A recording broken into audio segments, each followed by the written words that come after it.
तो आज बच्चों को भेज दिया था स्कूल मैंने फटाफट से। उसके बाद बच्चों के पापा भेज दिए थे ऑफिस, सबका टिफिन वगैरह, सबका लंच वगैरह सबका पैक करके भेज दिया सबको।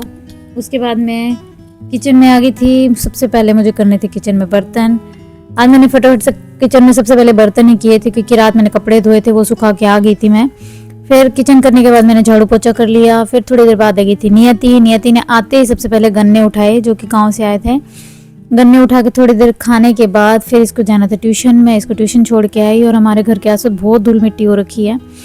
फिर मैं थोड़ी देर दोपहर में सो गई थी। शाम को उठ के मैंने चाय बनाई, अपने लिए चाय पी। और फिर हमें कहीं जाना था, तो इन्होंने बोला हमें तैयार हो जाने के लिए। फिर हम तैयार हो गए थे। अभी हमें जाना था एक छोटी सी पार्टी में। कहाँ जाना है वो मैं आपको बताऊंगी थोड़ी देर में। फिर हम घर से निकल गए थे, पर थोड़ी थोड़ी धुंध होने लगी थी, क्योंकि आजकल ठंड का बहुत ज़्यादा मौसम है। तो इस वजह से फटाफट से हम निकल गए थे। हमें जाना था मामी के घर, क्योंकि यहाँ पे एक छोटा सा गेट टुगेदर रखा था। तो सभी आ गए थे, सभी इकट्ठे हो गए थे। सबसे पहले सबने खाए थे सैंडविच, जो कि बहुत टेस्टी बने थे। जो हमारी देवरानी आई है नहीं, उसने बनाए थे सैंडविच। उसके बाद उन्होंने फटाफट से निपटाने के बाद फिर खाना वाना सब तैयार कर रखा था। हम सब ने खाना खा लिया था। और ये हमारी नानी जी बैठी हैं।